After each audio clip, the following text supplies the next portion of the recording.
which are the exam questions on circle theorems. You should have already done video 13 and revised the various circle theorems. Now is for you to try and attempt each past exam question. Remember, pause the video, have a go yourself, and then play the video, watch my answer, mark you've got it right, and make corrections if you need to. Okay, here we go. Let's start with question 1.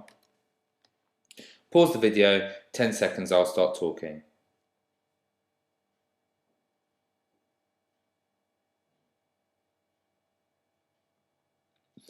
Okay, simple question for 1 mark. This is rule 1 of the circle theorems, angle at centre, double angle at edge. So we remember that more populated inside the centre of the city than the outside. So x must equal 47 times 2, and we're going to say that's 94 degrees.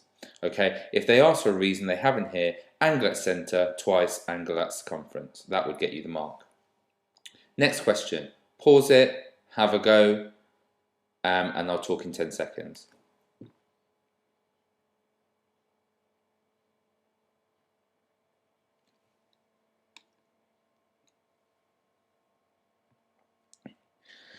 Okay, same rule again, angle at centre is twice angle at edge. This time you have to half it because you want the angle at the edge, so x must equal 104 divided by 2. Okay, and the answer is 52 degrees. And again, if they've asked for a reason, angle at centre twice angle at circumference. Okay, next question. Pause the video, have a go.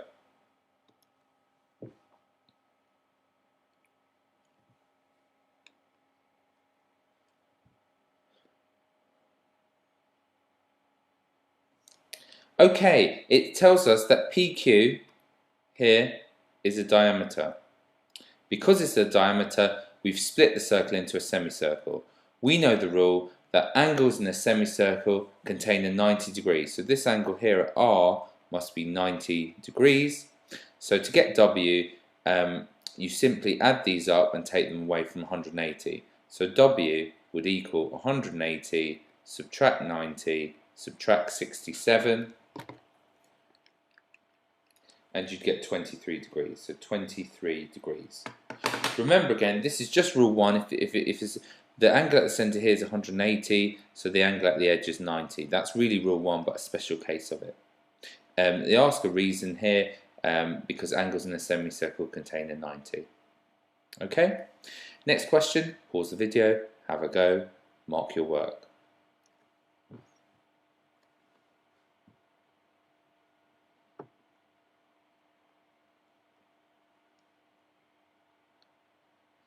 Okay, it asks us to write down the value of y.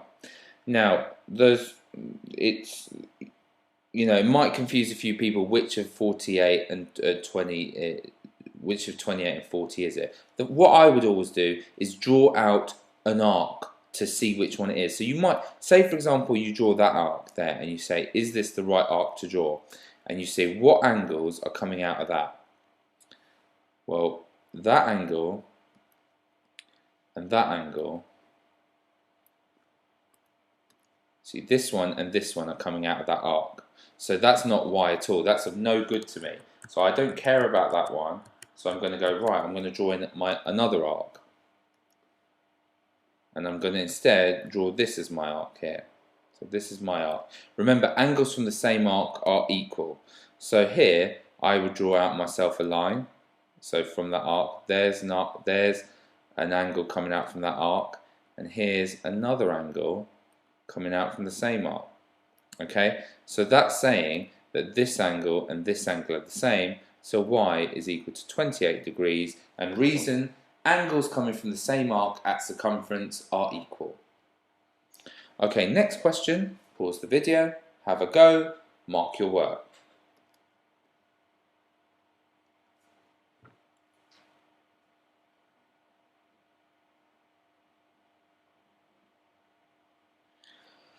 Okay, now this is a tricky question. A lot of kids in the exam got this one wrong. They think it's the same as that type of question there, i.e. angles from the same arc are equal, because that angle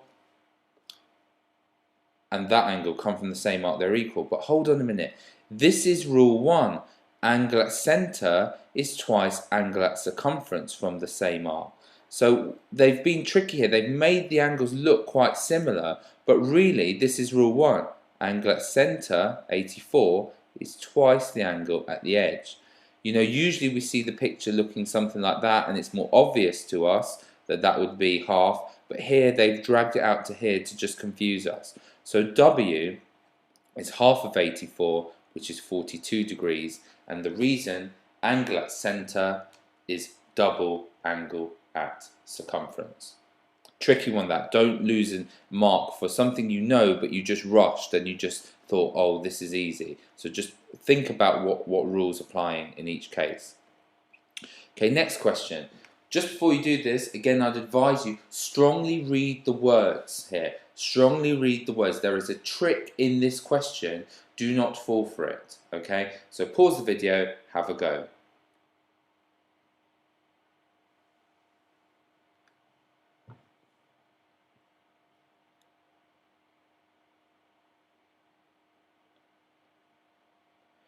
Okay, they've got a circle for us here, and they tell us that this angle here is 134. Because this is a straight line, we can easily work out this angle is 180 minus 34, which is 46 degrees. Okay, so this angle here is 46 degrees. Okay, they've asked us to work out the size of the, and this is the key bit, the reflex angle POQ. The reflex angle POQ. So POQ, we think naturally it's that one. Okay, but they want the reflex, they want the one that's bigger than 180. So they want that one there, so we've got to be very careful. Now we know the angle at POQ is double the angle here. We know this is 92.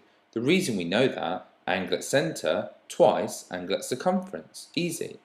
So we get that for free, but that's what a lot of people would have put down as the answer. But the answer is actually 360 subtract 92 degrees to get the reflex one. Okay, so be very careful to read the question, and the answer is 268 degrees. And if you want to get your full working here, I would write angle at R is 46, angle on the straight line add to 180, angle POQ is 92 because angle at center is double angle at edge, reflex angle POQ is 360 minus 92. Okay, we've got ourselves a few questions left now. The next few are going to be a bit more, longer to do. So take a look at the next one, pause the video, think about the rule that's applied, have a go. Off you go.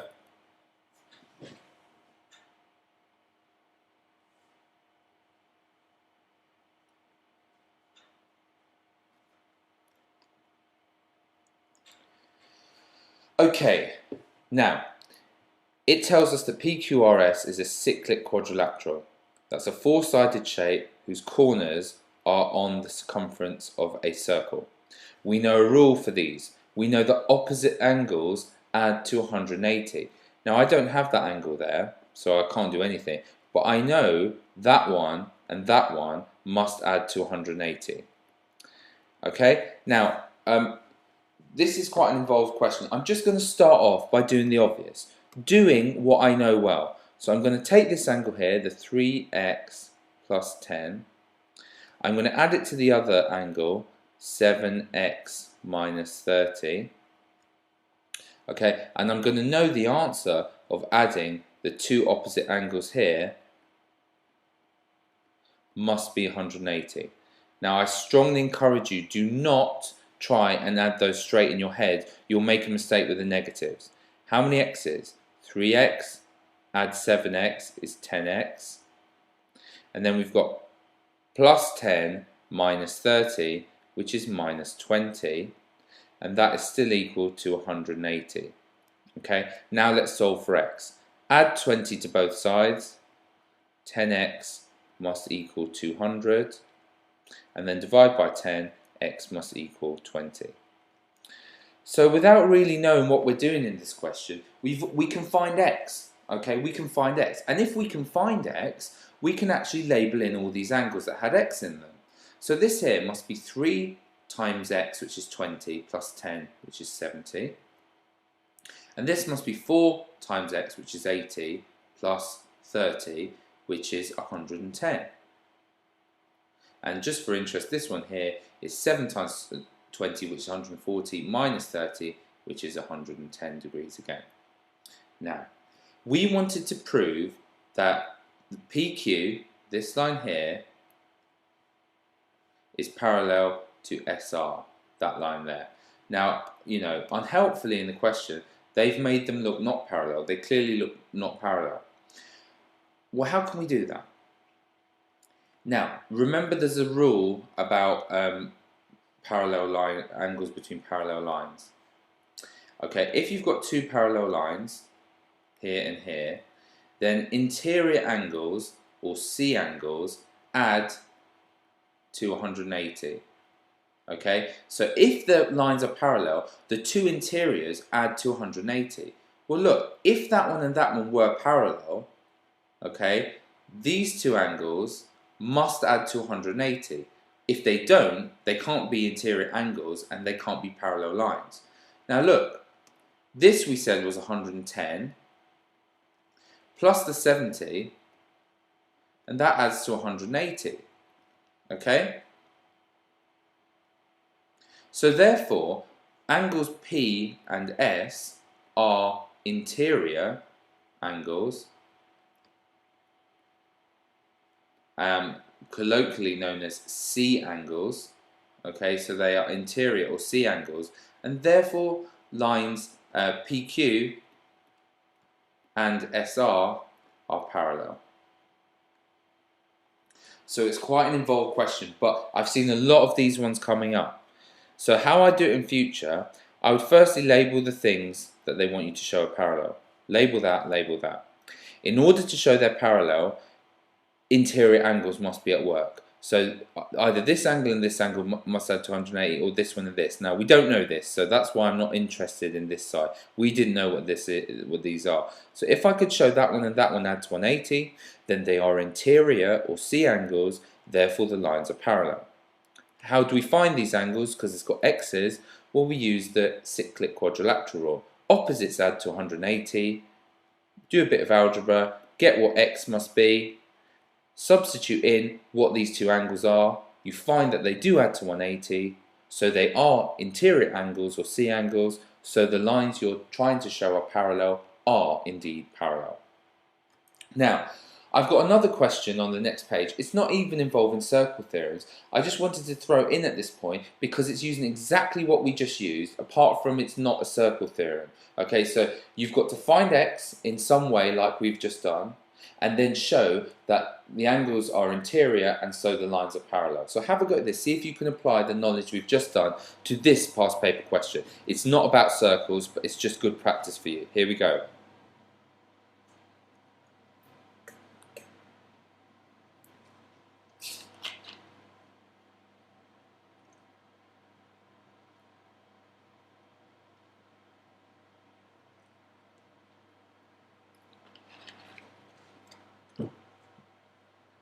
Okay, well, let's start off by labelling our lines. AB, we're trying to show that one is parallel to DC, which is that one. So that's what we're trying to show. We're trying to show them two are parallel.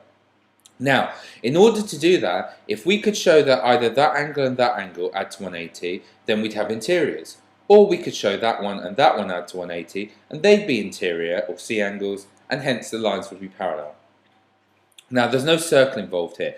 This is not a cyclic quadrilateral, we're not told that, it's just a quadrilateral. We don't know opposites add to 180, we don't know that at all. How could we find x?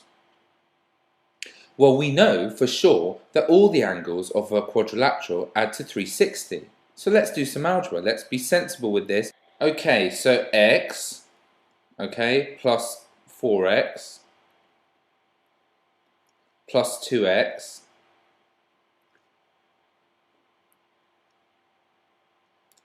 okay, plus 3x must add to 360. Angles in a quadrilateral always add up to 360. Okay, how many x's do we have? Well, we have 10 x's, and they're 360. So 1x you must divide by 10 is 36. Now we can fill in our angles. This here must be 2 lots of 36, which is 72. This here must be 3 lots of 36, which is 108.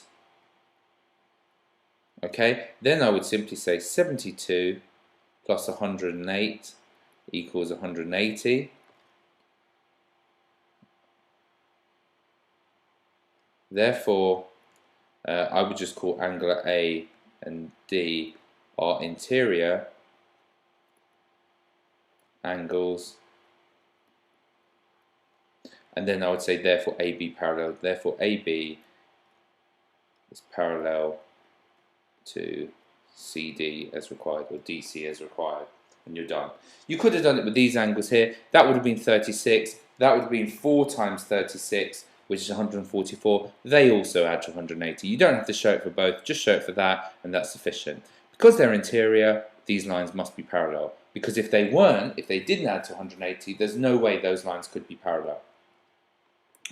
Okay, let's go back to circle theorems now. This next question involves circle theorems and simultaneous equations all in one. Okay, you may have seen this question in the simultaneous equations section. You should therefore know how to do it.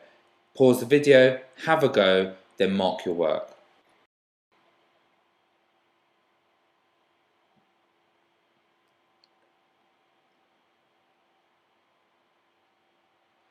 Okay, we've got ABCD is a cyclic quadrilateral. Cyclic means that the corners of the quadrilateral, the four-sided shape, lie on the circumference of a circle. There's only one rule we know about cyclic quadrilaterals, and we know opposites add to 180. Okay, let's do this in a very sensible way. Don't start jumping in trying to simplify your algebra or anything like that. Do the easy things first. These two are the easiest to deal with. They must add to 180. Put your x first, then your y. That's the way mathematicians write it. So x plus y must add to 180. An easy mark for almost doing nothing. Then these two must add to 180. Now don't start putting the y minus 45 here first, because keep the x's first, like you've got above. Otherwise you're going to find it confusing. Also, don't try and combine the numbers yet. You will make mistakes. Just get a mark by writing 2x plus 15, okay, that angle, plus y minus 45 must again add to 180. Now, out of our 4 marks, we've probably got a couple already, just from doing the obvious. Now let's just tidy this up now. This isn't a nice simultaneous equation.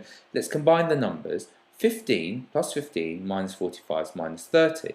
So I could write 2x plus y minus 30 equals 180. Again, not particularly nice here because we've got numbers on this side. We don't have numbers over here. So add 30 to both sides. To remove that, subtract 30. So you get 2x plus y must equal 210. And hey presto, we've got two nice simultaneous equations, equations 1 and 2. Now, if you're not sure how to solve those, you really should by now, because you should have watched my video on solving simultaneous equations. The aim of the game, get the coefficient or the number in front of the x or the y the same. Well look, we've got the same number of y's, 1y and 1y, so we don't have to do anything. All we do is take equation 2 and subtract the whole of equation 1. 210 minus 180 is 30. Y take away y is 0. That's why we want them the same. We want to eliminate one of the variables. And 2x take away x is 1x. So we've got x is 30. Fantastic. How do we find y? Well, we substitute the x is 30 back into any of the equations above. But look, that's the easiest one. If x was 30, what must y be to add to 180? Well, y must be 150 degrees. And we've got 30 and 150, and we've got 4 marks on quite an involved, difficult question, but just by writing things down sensibly and doing the obvious, okay? So don't try and jump steps here. There's a big lesson to be learned. It will make everything go wrong. Okay, 2 more circle theorems questions and then we're done. Okay, they're involving the 2 last rules. Here we go. pause the video, have a go.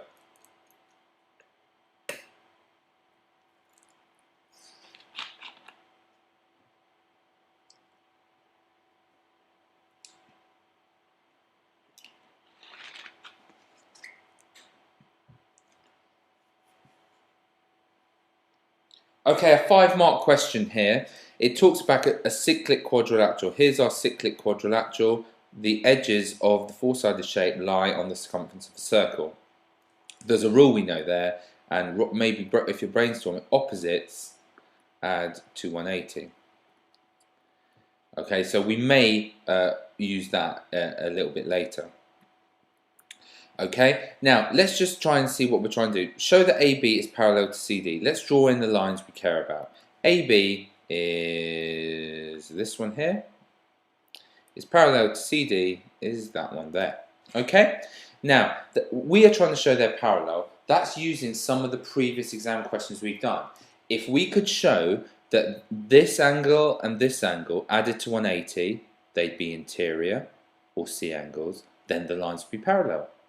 Or that one and that one, if they added to 180, then they'd be interior and the lines would be parallel. So that's the same old, you've seen this a few times now, this is coming up a lot. This sort of thing is coming up lots and you should be familiar with it now.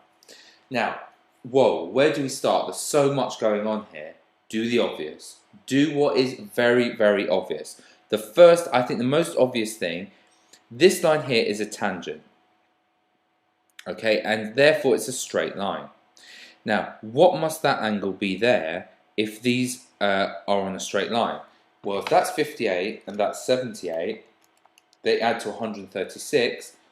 So you subtract that from 180 and get that whole angle there is 44 degrees. You probably get a mark for doing the very obvious there. The next thing I'd probably go for, the next easiest, is you know the opposite angles in a cyclic quadrilateral add to 180. So this angle here must be equal to 180 subtract the 78, which is opposite it. Okay, so that's another easy source of marks, and that would make that 102. Okay, 102 degrees. Now, unfortunately, there's one of the alternate segment theorem, which is a tricky rule, is at play here. Remember what that says. It says if a tangent meets a chord, the angle it mates is equal to the opposite angle in the shape that's made in the circle. So that's 58. And similarly, this is a tangent meeting a chord, making an angle of 44. That must mean that is also 44 degrees. Now actually, we're actually done on this question now, because look, these two angles here, the 34 and the 44, add up to a total of 78 degrees. Okay, now look, if that's 78 and that's 102, because 78 plus 102 add to 180,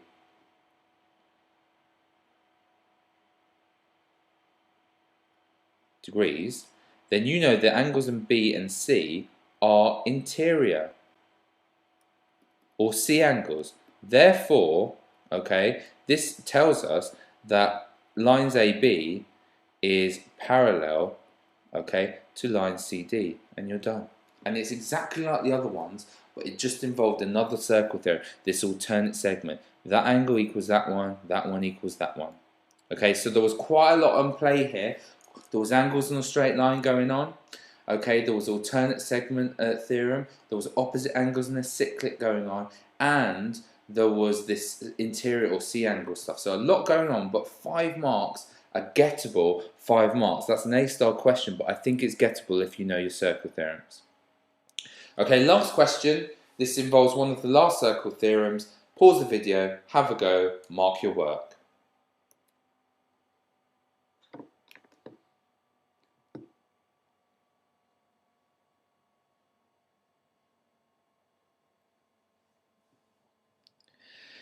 Okay, the diagram shows a circle centre O. AT and BT are tangents. Now we know if a tangent comes from the same point and touches a circle, then the lengths of these two the length of the line to get to touch the circle is the same. So this and this are the same. So obviously that tells me that this triangle here is obviously therefore isosceles. So that angle there must be x as well. Okay. More than that, we know that when a tangent meets a radius, here's a radius, and here's a tangent, they always make 90 degrees. So that whole thing's 90. Now, if this bit's 32 and the whole lot's 90, x must be 90 subtract 32, which is simply 58 degrees. And we've got x nice and easily. Now, if we know x is 58, i.e. that's 58, and that's 58, okay, this is therefore isosceles triangle. Y is simply 180 minus 58 minus 58, and you get 64 degrees. And you're done. A 3-mark question there, quite straightforward. Just remember the key points. When the tangent touches a radius, 90 degrees is formed. Two tangents coming from the same point are the same distance and usually make an isosceles triangle. Okay, thank you for watching this video on circle theorems. I hope you found it useful in your revision. These are gettable questions in the exam, and you can really push your grade up if you get these type of what are known as tricky questions. Thanks for watching. Tune in for the next video to revise for Unit 3.